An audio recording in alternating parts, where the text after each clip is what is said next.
Ce n'est pas parce que ton niveau en maths est faible que tu es condamné à faire des formations sans valeur qui ne te permettront pas de trouver un emploi. Les formations que tu peux faire sont nombreuses, mais encore faut-il les connaître. Dans cette vidéo, je vais te montrer 4 formations intéressantes que tu peux faire avec un bac littéraire et un niveau en maths faible qui te permettront ensuite d'accéder au métier d'avenir, de trouver un emploi après tes études. Choisir sa voie, c'est choisir sa vie. À écouter certaines personnes, tu peux avoir l'impression que tu n'es pas bon en maths, c'est foutu pour toi, alors que c'est totalement faux. Les maths sont importantes, mais elles restent une matière comme une autre dans le cadre des études. Tu n'es pas obligé d'être un crack en maths, comme on dit, pour accéder à des formations intéressantes et trouver un emploi. C'est la raison pour laquelle si ton niveau est faible dans cette matière, cela ne doit pas te faire peur lors des choix d'orientation jusqu'à ce que tu choisisses des formations sans perspective professionnelle. Juste parce que ton niveau en maths n'est pas bon, ça ne doit pas influer.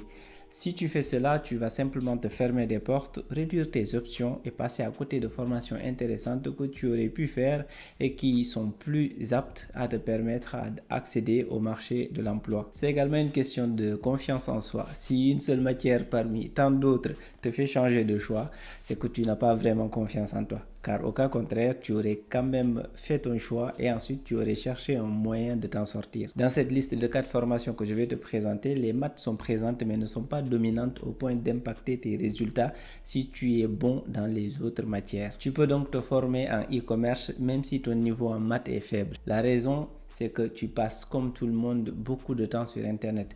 Il y a des gens qui travaillent tous les jours pour pouvoir te montrer des produits, des services que tu serais susceptible d'acheter et si tu les achètes, ils font en sorte que tu puisses les recevoir chez toi. Interviennent dans ce processus le vendeur du produit, la marketplace ou le site internet où le produit est vendu jusqu'au livreur final qui te permet de recevoir le produit chez toi. C'est tous ces éléments, c'est tout ce monde qui travaille dans le e-commerce. Il s'agit de montrer les produits au bon endroit à des gens qui sont susceptibles d'être intéressés en appliquant des techniques pour les séduire et les faire acheter les produits ou services. Les formations pour accéder au e-commerce ne demandent pas un niveau en maths très élevé et avec un bac L, S ou G, tu peux y accéder. Tu vas certes faire des maths, tu ne dois pas avoir peur, mais ce sont des maths en fait qui ne sont pas très dures en fonction de ton niveau. Avec un peu d'effort, tu t'en sortiras. En plus, c'est un métier d'avenir, donc tout bénef et tu peux travailler pour une entreprise spécialisée, sinon lancer ta propre boîte et devenir ton propre chef. Tu peux aussi te former en marketing malgré ton niveau faible en maths. Le marketing est le domaine qui attire beaucoup d'étudiants du fait qu'il ne soit pas trop technique. C'est un domaine qui a su se réinventer avec l'avènement d'Internet et des réseaux sociaux. C'est un domaine qui offre énormément de débouchés de nos jours. Il y a un débouché en particulier dans le marketing qui fait partie des métiers d'avenir. Il s'agit du marketing digital. Concrètement, le marketing digital consiste à assurer la promotion d'un produit ou d'un service dans n'importe quel secteur d'activité en ligne. Si tu travailles dans ce secteur, entre autres, tu collectes des informations des clients que tu vas analyser afin de leur faire des propositions commerciales. Tu peux aussi participer au plan marketing de ton entreprise ainsi qu'à la stratégie, produit et image de marque de ton entreprise. Pour cette formation également, tu n'as pas besoin d'être un expert sur la factorisation par exemple.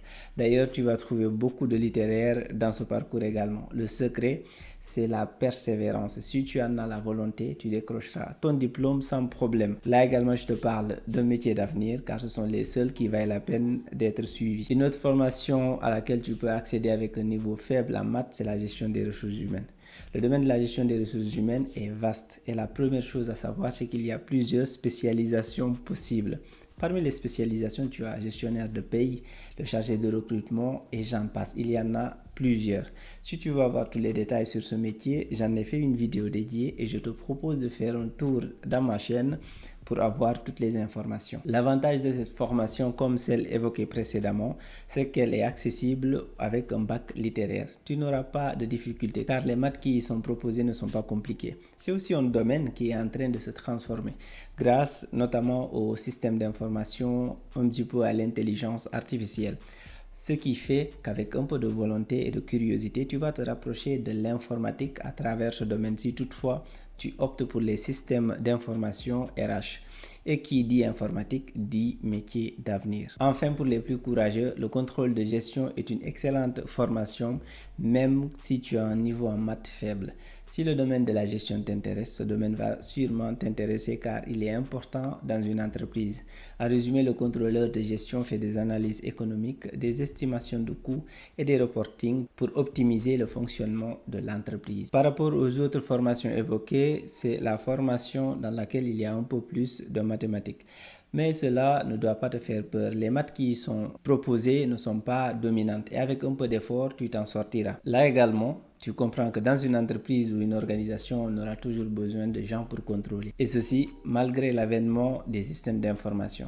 Les entreprises auront besoin de l'humain pour interpréter toutes les informations fournies à travers les systèmes d'information. Donc, n'hésite pas à te lancer. Pour toutes ces formations, à chaque fois, je mets en avant les bacheliers littéraires parce que généralement, ce sont ceux qui rencontrent le plus de difficultés en mathématiques. Les scientifiques, ils se débrouillent pas mal, même s'ils ne sont pas au même niveau tous, mais ils se débrouillent pas mal. Donc, c'est pourquoi je précise les bacheliers littéraires, c'est pour mettre l'accent sur le fait que ceux-là, certains sont bons en maths malgré le fait qu'ils fassent des parcours littéraires, mais d'autres galèrent. Après t'avoir fait une liste de formations que tu peux suivre avec un niveau faible en maths, voici une astuce simple pour t'orienter. Dans un premier temps, tu dois identifier le domaine dans lequel tu veux te former et les métiers auxquels tu peux prétendre avec ton diplôme. Tu dois ensuite analyser pour savoir si les maths qui sont proposées dans ces formations vont être un blocage pour toi ou pas. Ce que j'appelle blocage, c'est quand les maths sont une matière dominante dans la formation avec un plus grand coefficient par exemple. Dans ce cas, la question que tu vas te poser, c'est de savoir est-ce que tu es prêt à faire des sacrifices nécessaires en maths pour améliorer ton niveau. Peut-être que même si tu fais des efforts, tu n'auras pas la moyenne. Mais c'est mieux d'avoir une moyenne de 7 sur 20 que d'avoir une moyenne de 3 sur 20. Tout simplement parce que c'est plus facile de compenser une moyenne de 7 sur 20, tu es beaucoup plus proche de 10, que de compenser une moyenne de 3 sur 20. C'est un expert en la matière, surtout quand il s'agit de maths, qui parle. Si tu fais ton choix parce que tu veux éviter les maths, tu vas certainement faire un mauvais choix. Ton avenir, ce n'est pas de la loterie. Tu dois avoir un peu de logique et du courage avant de choisir. Tu dois réfléchir en termes de perspective professionnelle, de possibilité de trouver un emploi avec cette formation. En plus, dans une entreprise, on ne va jamais te demander si tu sais faire une factorisation ou si tu te rappelles des théorèmes de Thalès ou de Pythagore. Dès que tu auras ton diplôme, tu peux ne plus croiser les maths, sauf si tu es professeur, bien sûr. Pour les formations e-commerce, marketing, gestion des ressources humaines, contrôle de gestion, assure-toi que l'école où tu vas aller est reconnue par l'État à travers un agrément avant de t'y former. Sinon, tu vas perdre ton temps. Et au-delà de l'agrément de l'État, si tu veux un diplôme qui a une portée internationale, n'hésite pas à aller sur le site du CAMES si tu es étudiant en Afrique. Mets les informations de l'établissement et la formation que tu souhaites. Tu sauras si le diplôme que tu vises dans cet établissement est reconnu par le CAMES. C'est surtout ça le piège à éviter, le piège d'avoir un diplôme qui ne sert à rien. J'espère que cette vidéo t'a plu. Si c'est le cas, n'oublie pas de mettre un j'aime et de t'abonner si ce n'est pas encore fait. Merci et à très bientôt.